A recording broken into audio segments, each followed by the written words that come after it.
Dan, welcome back to the Mindful Fire podcast. I'm thrilled to have you back. Thanks for having me, Adam. Good to see you, man. Yeah, Dan, it's great to have you back on the podcast. It's been a while since our first episode, probably several years. If you missed Dan's first episode or you're newer to the Mindful Fire podcast, you can go back and listen to Dan's episode about deliberate practice, how he used the idea of practice to not only improve his music, but also to move from a job in sales to a job in engineering. He got a bachelor's in computer science and just moved into an engineering role at Google. And so very cool stuff in that episode, got great feedback, but it's really great to have you back, Dan, and to hear what's been going on since. Thanks, man. Yeah, it's awesome to be here, and it's amazing to see the success you've had with the podcast from way back when Adam and I were friends at Google, and it's super cool to see how you've grown this and grown yourself and your family and everything. So thanks for having me. Yeah, it's my pleasure. And so let's just catch people up. What's been going on in your life over the last couple of years and what's keeping you busy these days? Yeah, a lot. So broad strokes, career-wise, I did do those things that you were kind of alluding to. So I was back at school for a little bit, for about 4 or 5 years doing night classes. In the meantime, we started kind of growing our family. So my wife Ange and I have 3 kids now. Layla is the youngest. She's about 1.5. And then I've got Tyler, who's about 3.5, and my son TJ as well is about 5.5. So kind of about 2 years apart each.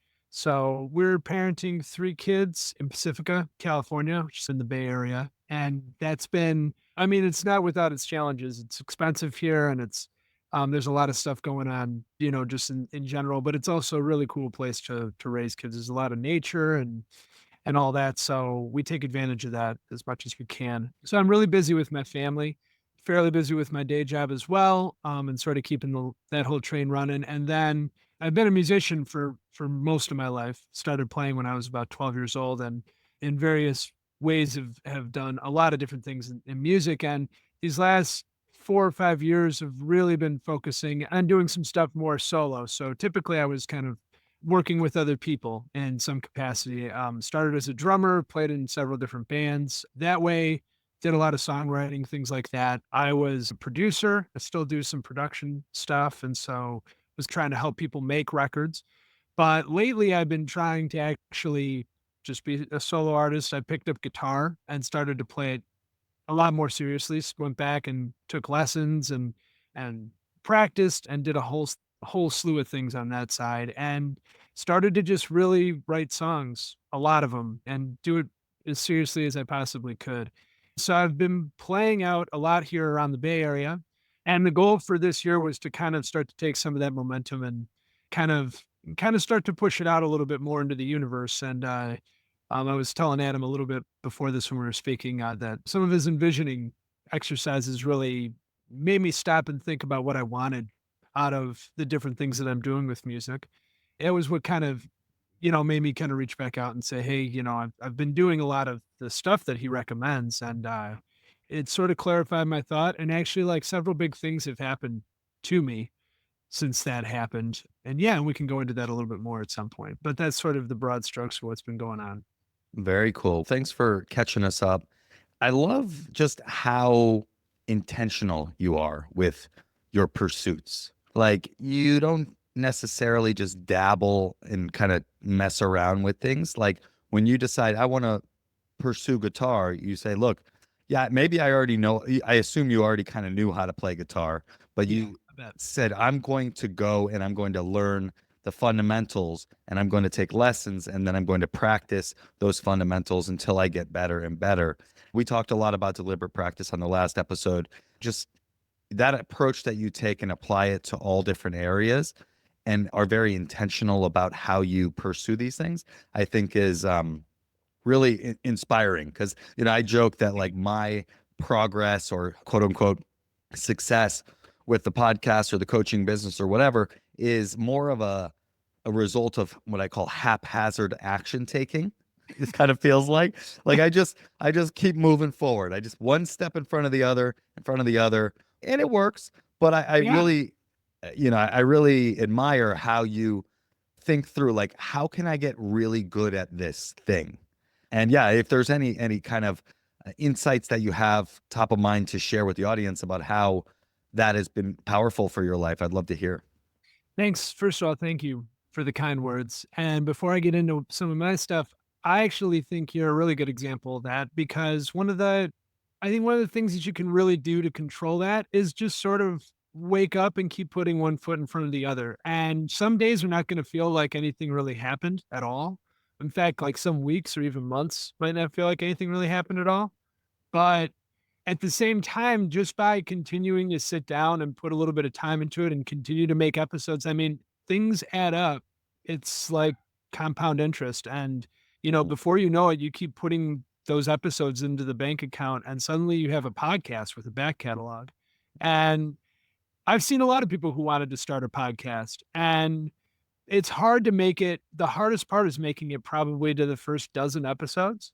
Once you start to get momentum and it just becomes a thing you do, then people start to think of you as the person that does that thing too. And opportunities start to come your way, even without you necessarily having to go look for them. I feel like honestly, that's a thing that you taught me. So I want to kind of reflect that back on you because I think you're a really good example of somebody doing that intentionally. But all I that to appreciate that. say, yeah. So first of all, I'm not the best guitarist by any stretch of the word. I'm not the best vocalist. I'm not probably not the best songwriter. I'm not the best drummer. I know that there are these peaks of human achievement for all these skills that are like in some cases probably impossible for me to get to. But like now that I've quantified that, I stopped looking at other people. And this is something I do with anything I'm going to try and learn is I stop looking at other people and I start looking at the problem.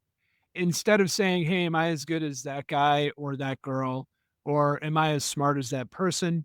I feel like that, at least for me, that can be a real like a losing game. And I start to say, all right, what do I want to do with this? And that's maybe where the intention comes in. At first, I mean, I needed to get good enough at guitar to be able to go and play a set of music, some original and some cover, for let's say a small amount of money at a bar or a coffee shop or a small venue, basically. And to do that takes a certain amount of skill and proficiency. Like you need to be able to play the instrument well enough to get to that level. And when I started to break it into things like that, I was like, all right, well, what's the fastest way for me to get to that? And so I started to take what I knew about guitar and practice songs that were sort of within reach. And I knew from going back to school, the thing that school taught me, going back the second time, and I should clarify kind of what happened. I came out of college at 22 with a business degree and a music minor. And I stayed on and I got a master's in advertising and communications. So that's what I had kind of like for my first phase. And then eventually I was at Google and that's how we met. And then later on, I started to kind of really get very into engineering. And so I went back to school, but then it wasn't really that linear. What I was trying to do at first was just learn how to program and I wanted to be doing this stuff professionally. And so I spent over a year just trying to self teach these fairly complicated things. I was trying to like learn about algorithms and programming languages and stuff that was hard to get into your brain. And I got pretty far as being able to use the skill, but what I started to realize was that school is amazing. Once you're used to the grit that it takes to self teach, school has already parceled all these things out for you. And all you have to do really is show up and do the work. And you're going to learn the skill if you do those things. If you don't do your homework and you don't read the book and you don't do that stuff, then no, you're not going to learn the skill. If you stop and humble yourself and take advice from people who've already done this journey and taken the time to package it and put it into kind of spoon feedable lessons, you can learn almost anything. I mean, that was a very complicated thing to learn, and it was at a complicated part in my life. My dad had just died. COVID eventually happened. I had a kid, and then I had another kid. All that happened while I was going back to school, and I was still like working full time. And I'm saying that because it was a hard thing to do. It was a hard thing to learn, but the fact that school made it parceled out was really useful for me. And I remembered that when I wanted to go and learn this new thing, when I wanted to go and start playing guitar more seriously, I was like, all right, I know a lot of guitarists. I'm going to ask them for some advice. There's a gajillion things you can see on YouTube and anywhere you go. There's a wealth of information, but you can start to chase your tail really fast. Mm. And so having that goal, which was, look, I've got to be able to play this proficiently enough to go play it professionally and to be able to get paid for it at least a little bit, because that's how I can start to get my songs out there. It was like, well, what's the fastest path to getting to proficiency? And you can't shortcut practice. You have to practice. I don't care what it is. I think that people can sometimes get lucky and get to places without having put in a lot of practice. But at some point, you have to put the hours in. And so if you're going to put the hours in, choosing how to put those hours in is almost as important as Mm. putting the hours in themselves. And that's where like a teacher can really help. And that's getting back to the school example. That was where school really helped. It was like, look, there's a million things on the internet. Read this, focus on this for the next 8 weeks. And at the end of it, you'll be a little smarter in this area. And then we'll move on to the next thing. And it's going to take practice. It's going to take repetition. It's going to be painful and it's going to make you feel stupid. And I think that the reason that children learn in such an easy looking way is because they're not afraid to look stupid, and adults are afraid to look stupid. And I know I am. And it is a really humbling thing to go and learn something at my age when I'm supposed to have answers and not look like I'm tripping over my own feet. But it's a healthy exercise too. And once I had the intention, the deliberate practice followed essentially. Yeah. That's cool. So let's kind of get back to the envisioning piece, right? So you had a goal or a vision of wanting to go and play shows at small venues, coffee shops, bars, etc., which I know you're now doing. And then you said, okay, what do I need to do? What do I need to get there? I need to learn guitar. I need to maybe practice some songs that I want to cover. I need to write some songs myself. Tell me about your envisioning practice. How did you decide, okay, let me carve out some time. Let me make some space to think, what do I actually want? And then, yeah, tell me about the vision that came to you. And then very interested in to hear how you took action on that and then how things started to fall into place. Yeah, well, as far as how I carved the time out, it was kind of a little bit later in the evening, which is about when my house is the calmest. In the mornings, during the day with the kids, there's just something kind of going on, work, etc. And I had read a few of your emails, listened to a couple of your podcast episodes about some of the envisioning stuff. And at this point, this is probably like, let's say, 5 or 6 months ago now. So at this point, I've learned the guitar. I've played probably like in the hundreds of shows, some bigger than others, some really small ones, some stuff where I'm just playing markets, some stuff where I'm hired to come play ceremonies or weddings or whatever, like some bigger deal things. But this collection of, I now I've done a lot of gigging. And I had done a lot of gigging as a musician before, but this is solo gigging, me playing guitar and singing. And I've kind of gotten over that hump. And I was sitting and thinking about some of the stuff that you have brought up and thinking about the year ahead and trying to think like, where do I really want to go with this? Like, what is the point of doing this? And that's a like deceptively easy question because there's nothing wrong with what I was doing at that point. I had started to write songs, I had started to put out releases and stuff like that. And it seemed like, well, okay, just keep doing what you're doing. But like, where do I want to go with this? And when I started to really ask myself that question, I was like, okay, well, get specific. And I was like, evening time, and I closed my eyes and I started to really like watch myself doing, like, I gave myself permission to dream at that point. I was Mm. like, look, I'm not going to, the minute I start to chase a lot of dream scenarios, the first things that come into my head are like, oh, okay, like what are we doing with the kids? How's this affecting my job? How is money coming in? All these worries. And I said, okay, let's just pretend that stuff is taken care of. And just give yourself permission to go somewhere because you're gonna come back. And I closed my eyes and I started to think, okay, am I playing Madison Square Garden? No, actually no, which surprised me because you'd think, "Oh, that's the way, that's what you want." But no. I had gone to see who I think is probably the very best guitarist in the world, a guy named Tommy Emmanuel, play. down in Santa Cruz with my wife a few years before. And we went and saw him at this theater, probably seats like 300, 500 people. It was an awesome show. And we sat and we watched and we listened. It was an incredible experience. And when I was doing this envisioning, I was like, I'm playing that theater. It's not the biggest theater. It's not Madison Square Garden. I don't have lights going on.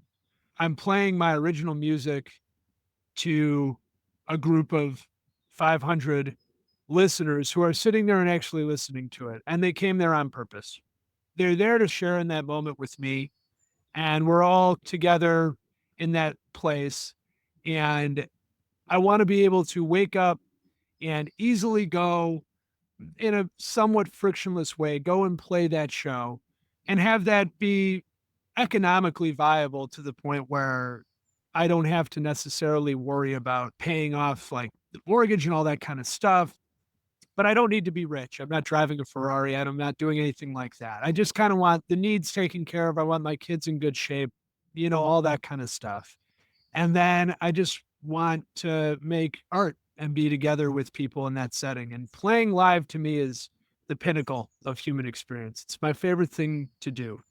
It's just one of my favorite things to do in the whole world. And so to me, that's not a means to an end. To me, that show is the end. That's the thing I really, really want to do. That's what I want to experience in life. And so I kind of woke up from that, so to speak, and was like, that was really clear and perhaps even achievable, not tomorrow, but why not? And that was sort of the experience of that whole thing for me. After that happened, that was when I texted you at some point and was like, "Hey, man, I kind of want to tell you about this and all that." And ever since that happened, I mean, a lot of things actually musically have been going my way, but I'll stop there just to tell you that that was very cool and meaningful for me. Thank you for sharing that. It's a beautiful vision and a beautiful dream. And yeah, I think there's a few things that stand out to me about the process that you went through. And, this is the process that I teach, with my free envisioning guide that anyone can download right now at mindfulfire.org/start, but is also core to my coaching program, to my workshops that I'm bringing to companies as well. But it's really comes down to creating space to think big about what you actually want. One of the things that stands out from what you're saying in your experience in doing this, but has also been reiterated by many people that I've talked to, is that thinking big doesn't necessarily mean the dream has to be some outlandish thing like playing Madison Square Garden, right? It's giving yourself permission to open yourself up to what it is that you really want, whatever that is to you. So your example is like, you don't want to play Madison Square Garden. That's not the dream. The dream is to play in a big but intimate venue where you can have that experience. And I've had that experience where I think back to been to a number of shows like this, but one that comes to mind now is I saw Hosier at the Masonic in SF. It's a pretty big venue, but It's a it's not that big. mid-size. It's a mid-sized Yeah. venue, but it's like you're right there with them. It's a shared experience, and it's really it's something special. It feels different than being in like a huge cold auditorium that literally has an ice rink on the bottom of it, you know. In another example, I was talking to someone about my program and asking, what's your vision and everything. And his vision was he just wanted to say no to more legal cases. He's a lawyer. He was a good lawyer and had made some money and got some income streams from cases that he's won that are able to sustain him. But he was finding it really hard to say no to helping out his friends who needed help on cases and things like that. But he just wanted to like say no to more things so he could spend time with his family and do gardening. Like Wow. that's his big vision. That's fascinating. That's not something you'd predict. It's become clear to me that like when I say that people give themselves permission to think big, it's like whatever that means to you. That could mean playing Madison Square Garden or it could mean gardening, right? Literally, it's totally up to you. And the other thing that really stood out from what you were saying is just entertaining the idea, opening your mind to the possibility instantly makes it more real. and seem more possible. You said specifically, like, it seemed like, something that I could do, right? Maybe not right away, but it is possible. And that's the thing that I've noticed again and again in my life, where I challenge myself to think really big. For me, that was a few years ago. I was working with my first coaching client. I was challenging him to think big. And I was like, all right, well, I should challenge myself to think big. So I said, all right, I want to lead these workshops. I want to lead what I'm now calling my Ask What's Possible workshop, an envisioning workshop for people to think big about their team and their company and all that. I knew that was the vision, but I'm like, all right, well, what would really a really big vision of this look like? And that came to my mind where I'm like, all right, I want to do this for Sundar Pichai, the CEO of Google. And I was like, all right, now we're talking. Now that's big. And I'm excited about that. And that would be awesome. But I have no idea how it's going to happen. But just by opening my mind to the idea, it's already became like, oh, yeah, like, I don't know how it's going to happen, but it could happen. And then one thing led to another. And I started, as I call it, planting the seeds, having conversations with people, talking to administrative business partners at Google who help plan events, offsites for their teams. I started just kind of, not necessarily going for the Sundar goal, but just moving towards this overall vision of wanting to lead these workshops. And one thing led to another. An opportunity came up where I got an email at 11:30 at night while I was finishing up my work for the third quarter of the year, when they said, we're looking for someone to lead a mindful leadership workshop for a group of executives. I was like, perfect. And turns out that was at the CEO's leadership conference. Dude, that Um, is unbelievable. it was unbelievable. But it's really just over and over again, I've seen how just entertaining an idea in my mind already makes it seem more possible. And then the last thing I'll say is just the kind of related. It's like the difference between expectations and a vision. With the Sundar thing, with you and this venue, wanting to play the shows at this venue, you weren't saying it needs to be this venue in by the end of the year. Very specific way it needs to look, very specific timeline it needs to happen, but you're more open. You have a vision of wanting to make that happen, but you don't need it to happen in a certain way in a certain time. And that is something that I really noticed. There's just a different energy. On one hand, with the expectations and the very specific way it needs to look, there's a forcing feeling to it, right? It's like, I'm really pushing this forward. It needs to happen. On the other hand, if I'm excited about this big vision to do this, I can take action in a relaxed way, trusting that it will happen at some point, Yes, and I don't totally. need it to look a certain way or a certain time. The CEO's leadership conference, he wasn't in the room, right? So some could say, oh, well, you didn't really get your vision. But I'd say I'm pretty damn close. Like the fact that I'm Absolutely. at that event, that I'm doing it for these vice presidents who also can help me reach my ultimate vision of wanting to do this for teams and companies. It's all a step in the right direction. So just kind of relaxing into the fact that, like, knowing what you want makes it seem more possible, and just taking little steps forward really can be very powerful. And especially if you don't get too tight around what it needs to look like and when it needs to happen. Man, that is, first of all, that's a phenomenal story that you shared. And there's so much that I agree with there because I think it's a powerful tool when you ask yourself what you really want. I think that's really what this comes down to because I think if it's unexamined, that your assumptions of what you think will make you happy, sometimes you actually get those things and then they don't really make you very happy. And you hear that story all the time. Oh, I wanted to work at this place and now I've been working there and I don't really feel any better. That Hmm. stuff fades away. Or I wanted to move to this place and I thought that would make me feel happy, but it didn't. And so on and so forth. Life's full of stories like that. And when you start to examine it, what it does is it allows you to ask why. In your story, is Sundar the point? Not really. The point is that you've created something that's deemed to be valuable enough to people who don't have a lot of time, but it's so valuable that they're going to use it to enrich themselves. these people impact a lot of other people's lives, CEOs, VPs, director, whoever. And by providing a trusted service to them and gaining their trust and actually having the opportunity not just to like go pitch a product, but like sit and talk to them about how they think and how they feel and how they approach life. Not just problems at work, but how they actually think about stuff.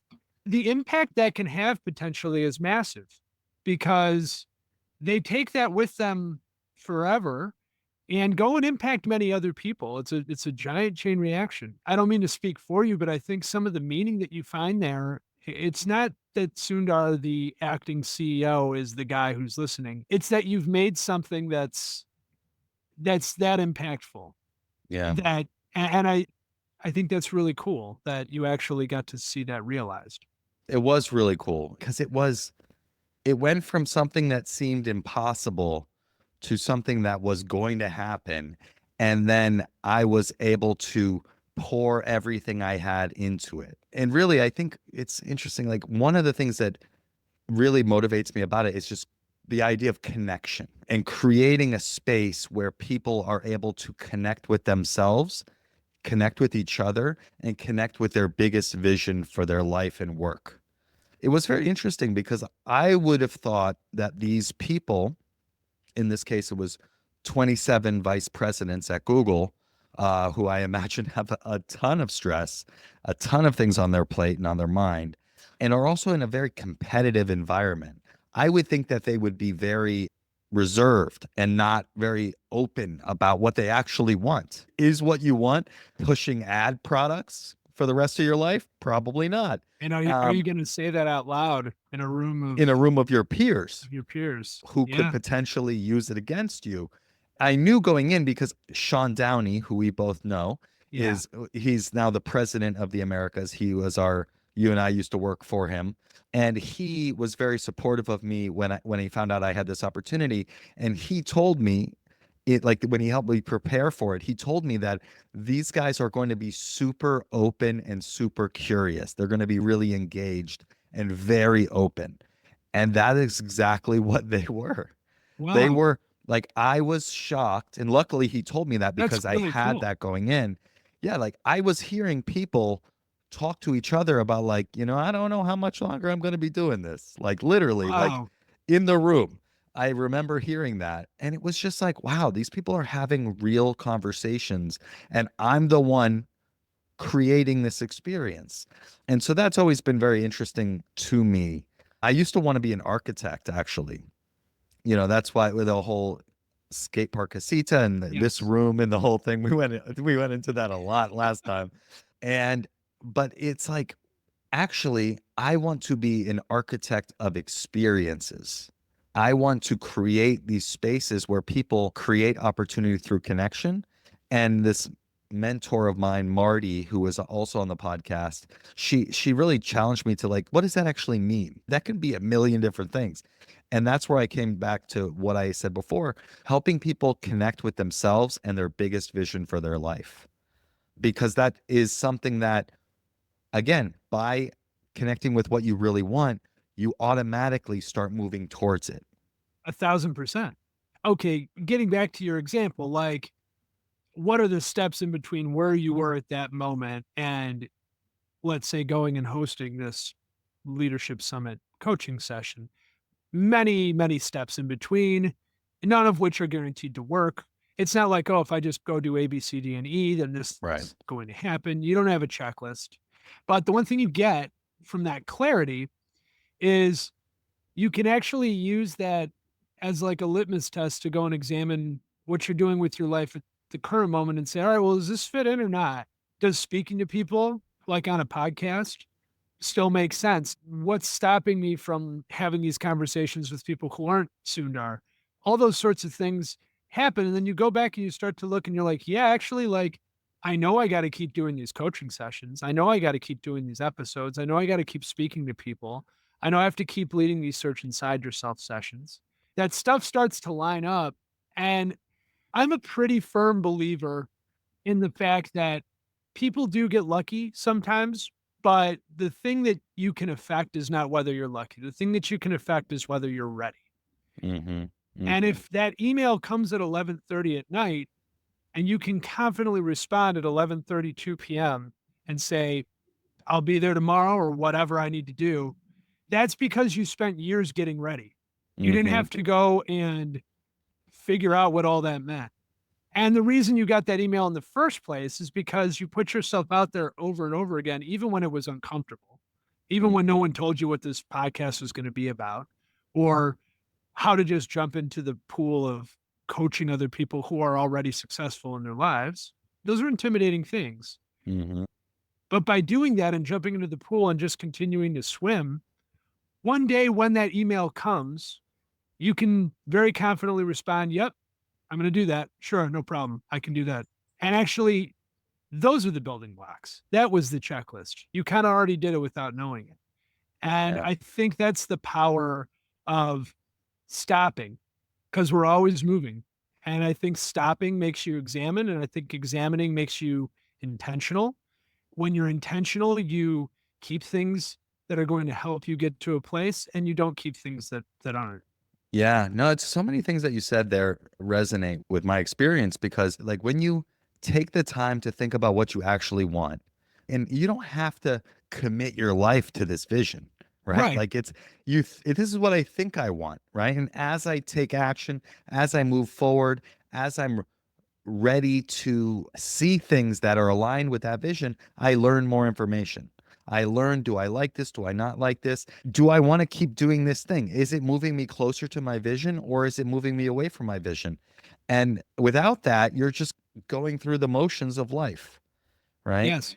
And another thing, like by having a clear vision and and then what I teach in my small group coaching program is practices where you can plant the seeds of that vision in your mind, talking about your vision, affirmations practices. What mindsets do I want to embody as I pursue this vision? Visualization, journaling, and mini experiments, right? Like, what's a little thing I can do? Taking a guitar lesson, for instance, right? Right. Having a conversation with an administrative business partner. All of these things are little things that I can try to move towards my vision. And the more I do those things, the more I'm priming my mind to be ready when the opportunity presents itself, right? And Absolutely. I'm very keen to explore your examples of how things started falling into place. But just to cover off on this situation, I'm not working at 11:30 at night ever. And I happened to be that night when the email came along that was the biggest opportunity of my life. And who knows why or what it was. Some of these things, it seems like, the universe is just aligning in my favor. I could have been there working on my stuff and missed that email.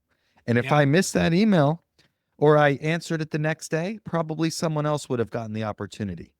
And it, was a potentially life-changing thing. And then the last thing I'll say that is related to something you mentioned about earlier, maybe even before we started recording, but the idea that all of these little steps that we're taking, when we keep showing up, they're Yeah. all compound interest on our actions. And I've been seeing that in my recent time as well, with just it feels like I'm going nowhere. My mind wants to trick me into thinking you should be further along. You're not where you should be, whatever. And I have to catch myself and remind myself like, no, like the point is to do this in my own time, in my own way. I don't want to be forcing and all of that. But when I am able to kind of snap out of that not there yet mentality, I can actually look at, wow, look at all this progress that I'm making.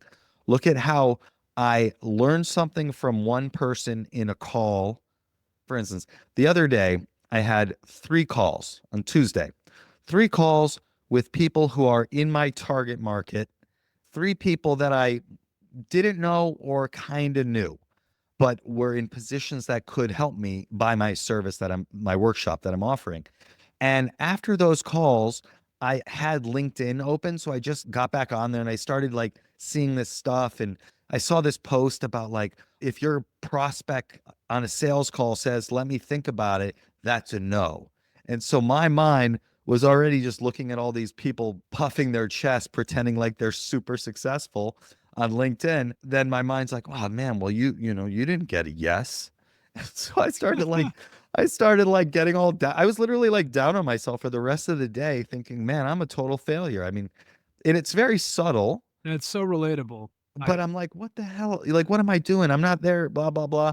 And then I realized, looking back, like, I mean, all the calls were great. I learned, I connected, and they offered to introduce me to people and gave me new ideas. But I just very quickly saw how from the first call, the guy said something that I learned and immediately implemented in the next call. And then I heard something in the next call that I immediately implemented in the third call. And in the third call, the guy said something about not necessarily doing a one to one, like my workshop with them and a client, which is kind of what I was thinking was the biggest opportunity. But he also said we're a smaller partner, so we maybe don't have the budget for that. But what about like a thought leadership event? Hmm. What about like an event where there's multiple clients? And I was like, actually, that's a really good idea. And so now I'm able to see that as an opportunity. That's so cool. And I was open. But for the rest of that day until later on in the evening, when I looked back and was like, what were these calls actually? Like, I feel bad about these, but like, were they bad? No, they were all great. It was compounding in real time. It's easy to get caught up in this, like, we're not where we think we should be. And, I'm all about mindfulness and this envisioning stuff, and I teach this, and I still get caught in these unhelpful stories Of course. constantly. But I can realize, like, wow, these are all just compounding investments. And if I'm open and like allow things to unfold without me forcing, I'll get there eventually. And it might not look how I think it needs to look or it should look, but I'm going to get what I want eventually if I keep at it. I firmly believe that. And you can no more stop yourself from telling yourself that story. I remember when I was first meditating, actually, our mutual friend, Paul Santagata, was talking to me about meditating. And I was like, it's really hard to calm the mind. And he's like, it's not the point. People think meditation is about calming the mind. It's not. It's about observing the mind. He's like, the mind is essentially, I mean, it's a river, and you can't stop a river except by damming it, which is potentially harmful, right? The point is not to stop the river. The point is to swim to the banks of the river and get out and dry yourself off and sit there and watch the river. And when you start to realize that that's the point, it takes all the stress away of telling yourself those stories or even having those thoughts in the first place, because we all have those thoughts. We all tell ourselves those stories after those calls go the way they go. I know I do. And it's hard to put yourself out there. Doing what you do is not something that you're dispassionate about. This is something that you deeply care about. And when you're in that frame of mind where you care about it and you want other people to care about it too, it's very vulnerable, no matter what it is. And that story, I think, for people like you, people like me, people who are doing that a lot, that story comes up over and over again. And of course it does, no matter how much training you have with it. But the training is the ability to swim to the side and look and deal with it and understand that those stories are natural things, but how you react to them is the thing that you can control. And that's what you did.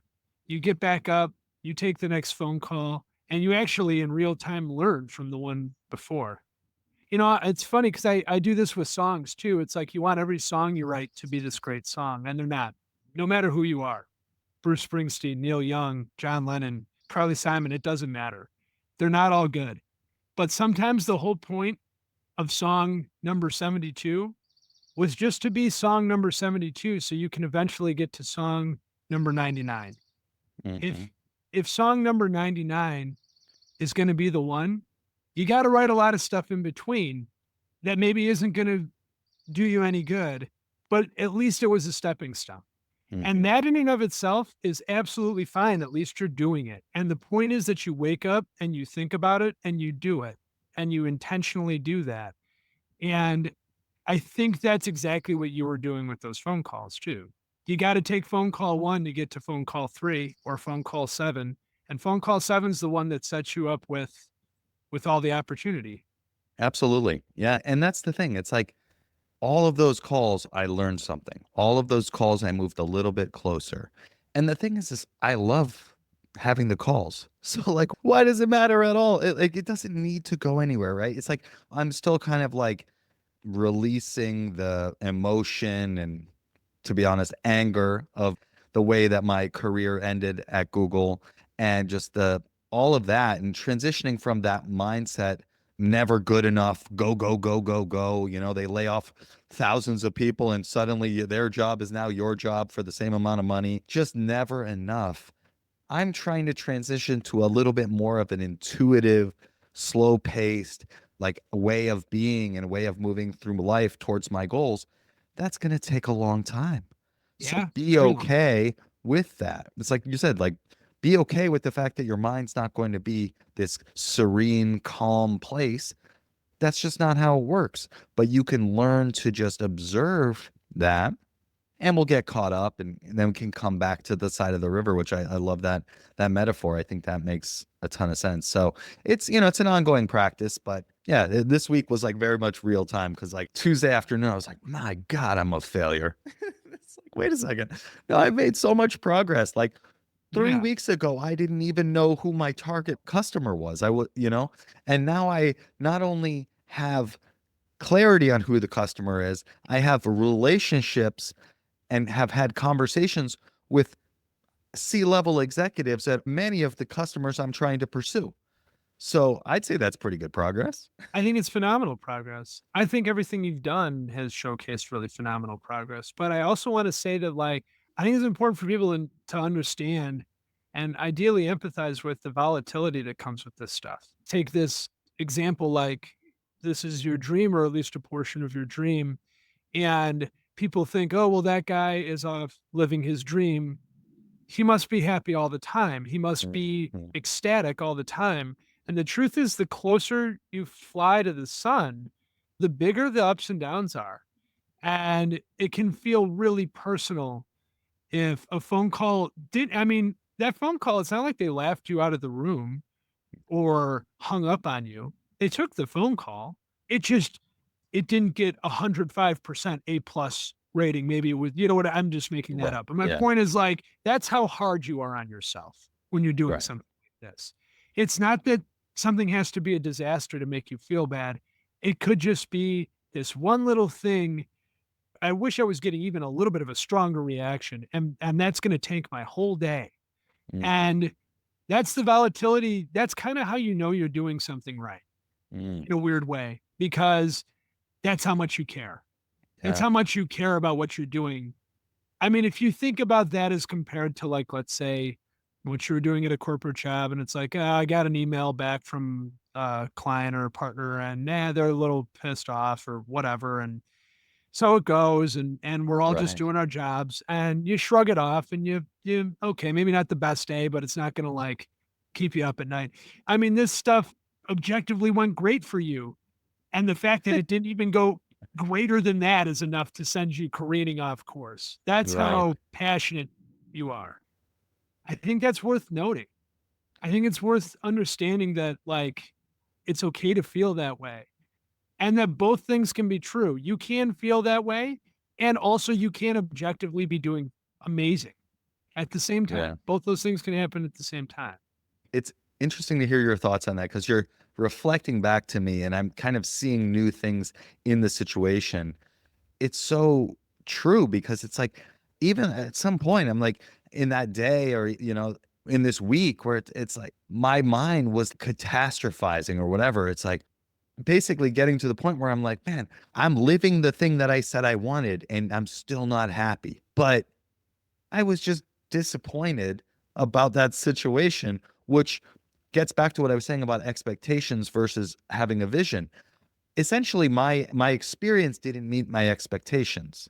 And my Yeah. expectations weren't even clear, right? I didn't even know what they were, but it was like I was thinking, oh, like this, I'm going to close these customers in this call, in this literally initial call. that doesn't make any sense. But I didn't even have that in my mind. I just thought, unless this was like the best call ever, it was going to be a catastrophic failure. And that sent me down a, whole afternoon of like feeling like shit.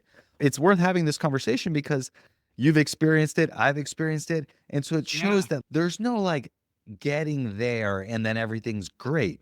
Life is still life.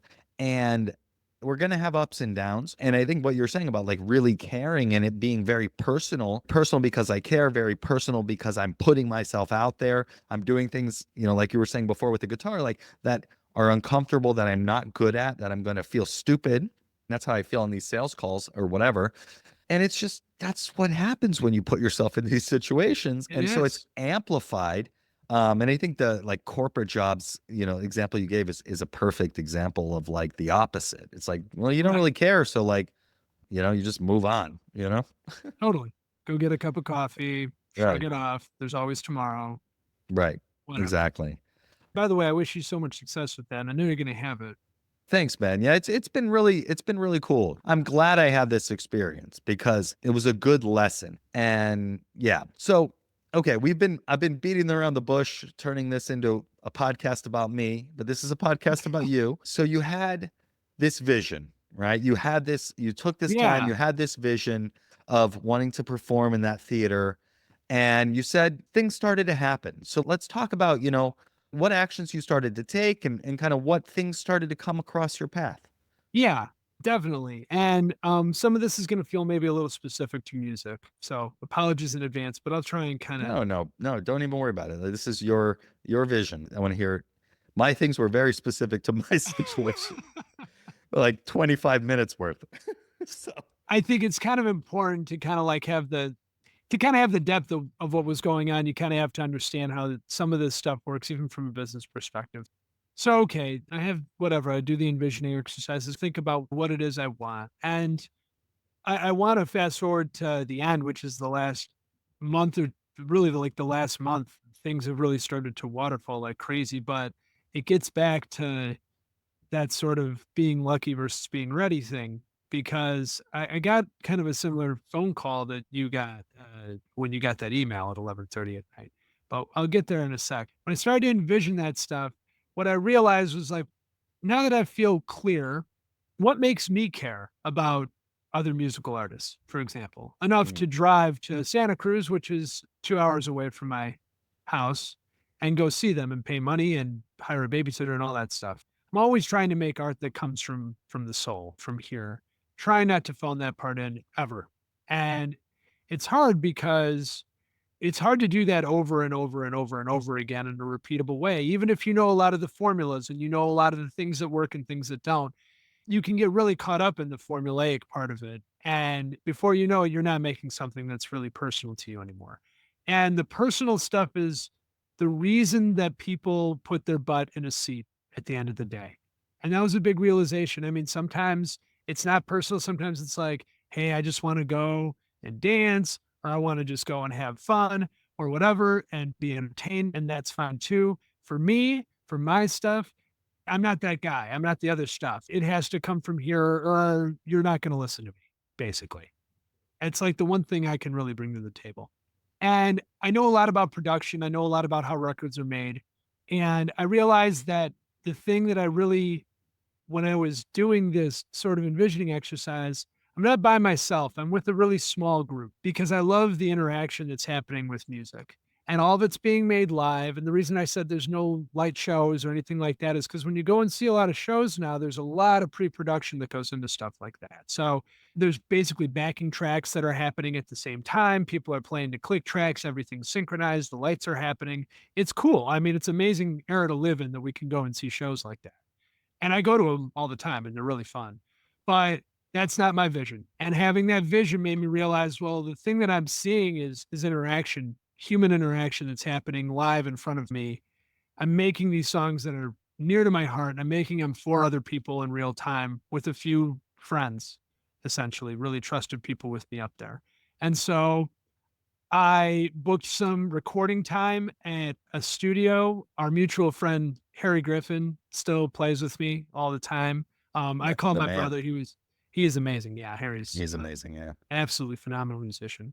And I called Harry and I called my brother Chris, and Chris had some other stuff going on with work and so on, couldn't make it out, but Harry was able to come out, and I was like, I got these songs and I want to go make a record, but I want us to be in the room together. I want us to actually capture it in the room, which is a lot harder. If you do things one at a time, if you screw something up, it's all isolated. You can go fix it. You can Mm, do a million things to it. But when you're all playing together, what's happening is stuff is bleeding into different microphones.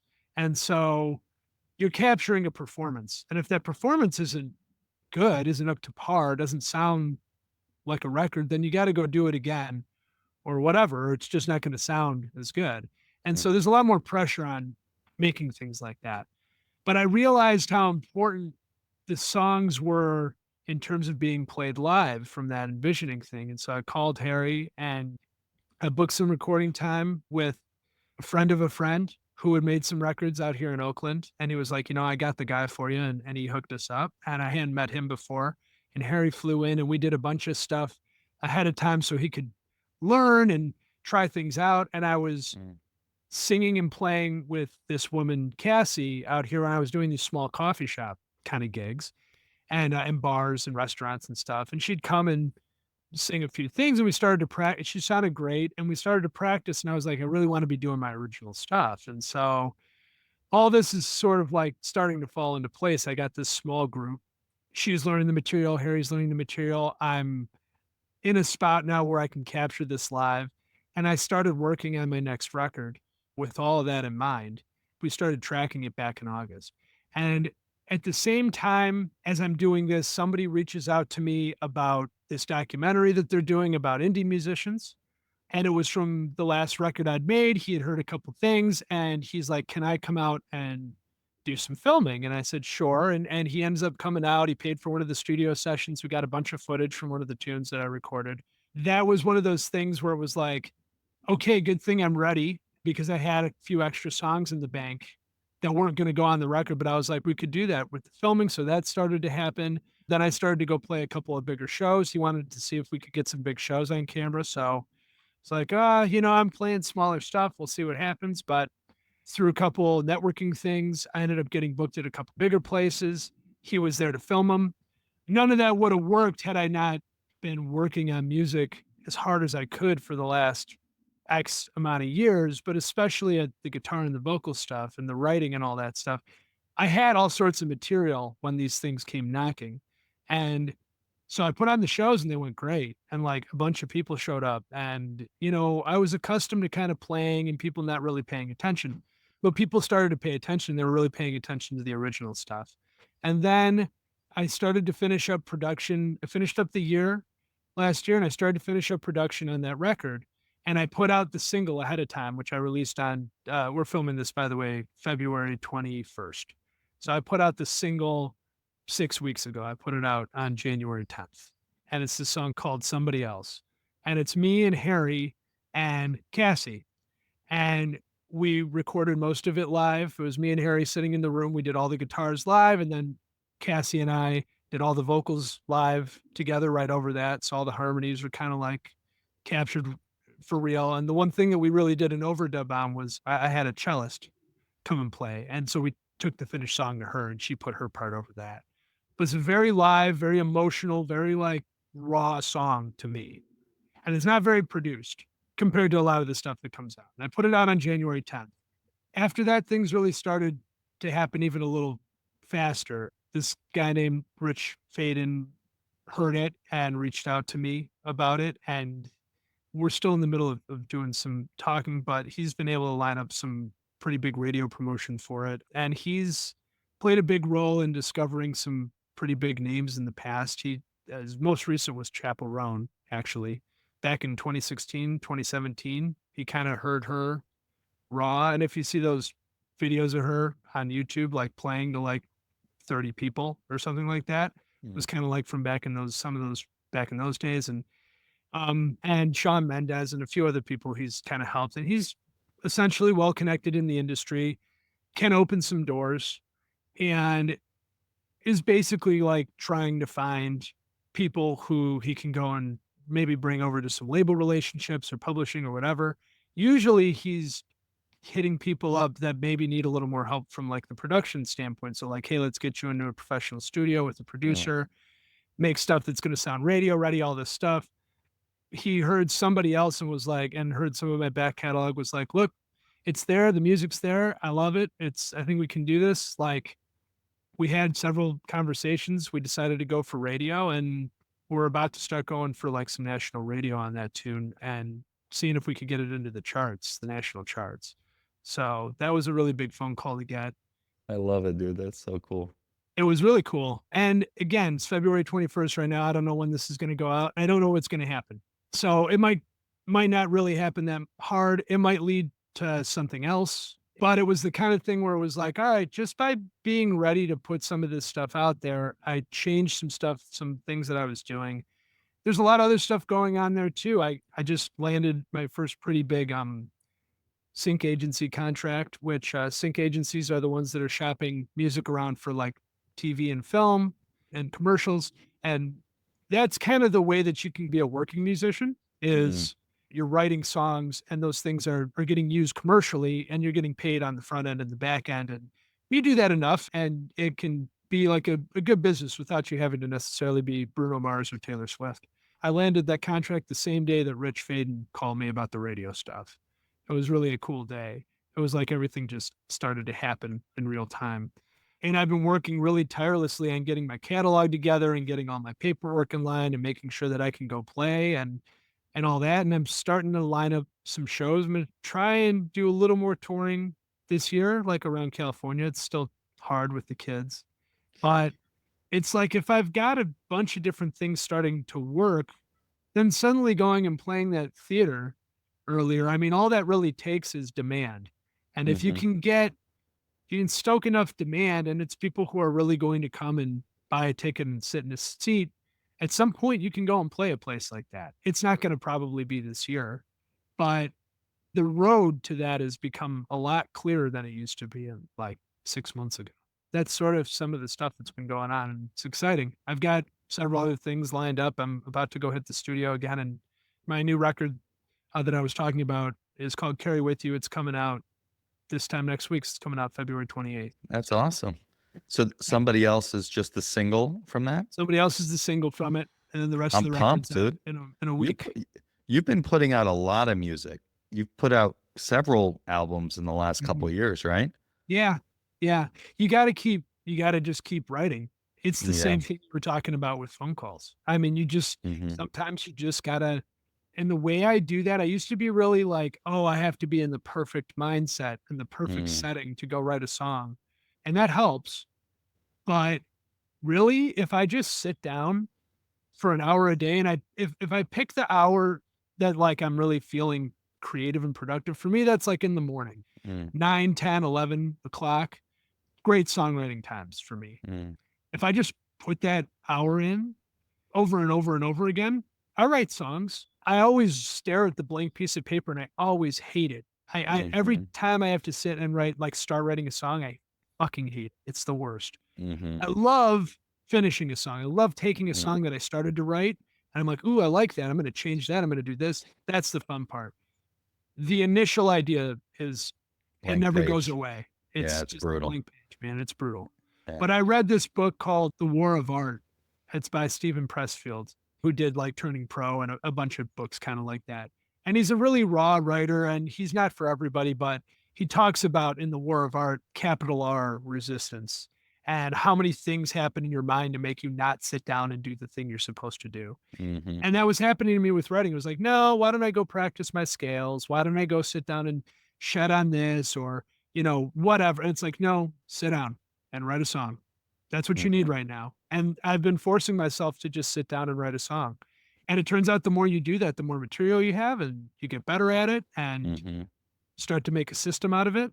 And before you know it, you got a bunch of stuff. That's the learning from all that.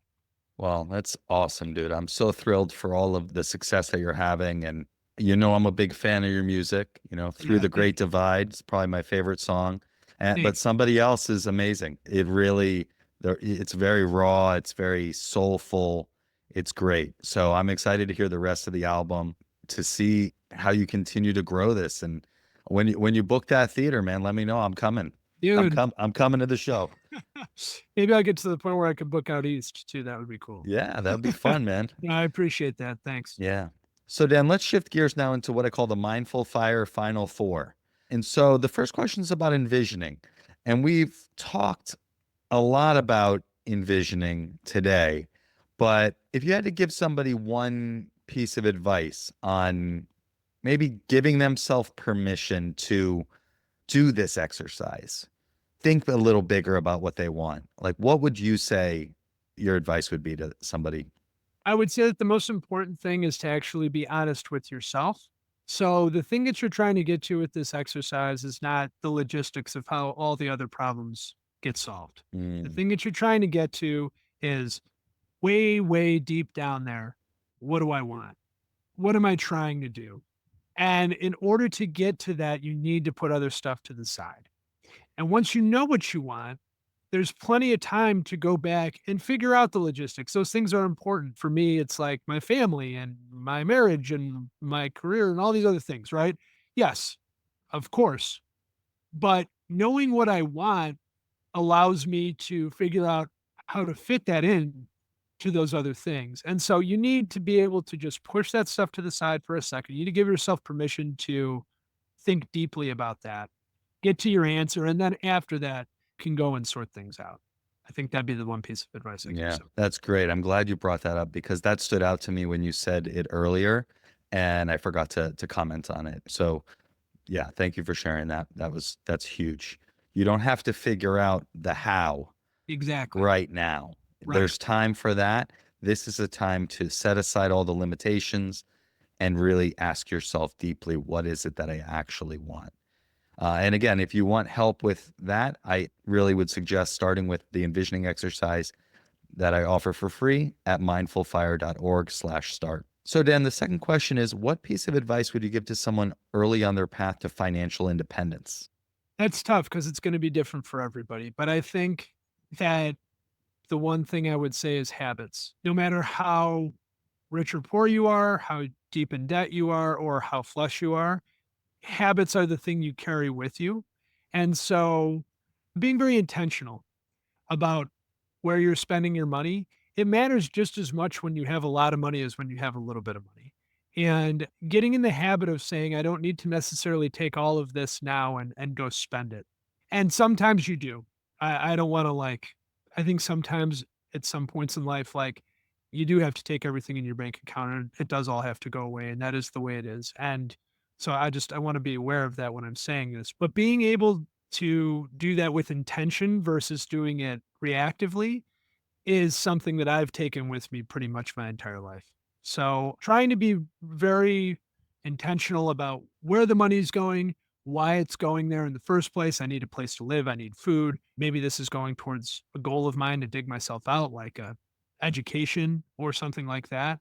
Those habits, even if everything works out for you, you can take those with you and they'll continue to compound and enrich your life. The third question is, what piece of advice would you give to someone getting started with meditation and or mindfulness? I would say probably some of the same advice applies, which is don't be too hard on yourself and try to make the most out of 5 minutes. I think meditation and mindfulness sounds very weighty and it can feel like this thing that's maybe for other people, but not for you. I've meditated on the train before. I've meditated in my car, just like parked after I get to work and just like sat for 5 minutes and just done it then before my day really starts. Try and find 5 minutes and actually carve it out and then do nothing. You don't even try very hard. You don't have to like put on a guided meditation. You don't have to do anything. Just show up and see if you can do that several times in a row. And by like the fifth or sixth time of showing up, you're going to be like, oh, well, maybe I'll try one of these guided meditations. Maybe I'll actually set an intention this time. Maybe I'll go see what Adam was talking about. But like, just show up. Yeah. That's all you got to do. And then Yeah. I think the habit comes from there. Again, it comes back to habits, I think. Yeah, absolutely. One of my guests, Morgan Bricka, she's a mural artist. She was one of my early guests. She said, I like to ask myself, what would this look like if it were easy? So I think that's great advice. Just make the most out of 5 minutes, show up, and just do it. All right, Dan, the last question is, how can people connect with you online, find your music, and all that you've got going on. You can find me on YouTube. Everything's going to be at Dan Arwady Music. YouTube is going to be at Dan Arwady Music. Instagram is going to be at Dan Arwady Music. You can search my name on Spotify and my discography will come up. I've got a website, the links to all those things. Yeah, I'm trying to be as ubiquitous as I can be. You have to be. So I'm out there. Just search my name and hopefully I'll come up. All right. And we'll certainly link all that in the show notes as well. So wherever you're listening to this, don't forget to subscribe and also look in the show notes and find Dan's music there and then subscribe to him on there as well. Because as I said, he keeps coming out with awesome music. And honestly, dude, it's getting better and better. Thank you. I can tell the amount of work that you're putting into it, especially on the vocal side, from the Yeah. first song that you sang to somebody else. Like it's very clear that you're very intentional about improving your skills. And that's really cool to see. And I'm Yeah. glad that the success Thank is you. coming. It's going to be a big year and all of that for you. Is I'm really pumped for you, man. Thank you Dude, so thank much for being you. here. Thank you for having me, Adam. It was an awesome conversation and much love to you and your family. And thanks for doing everything you do. I think could change your lives out there. So Yeah, right back at you, man.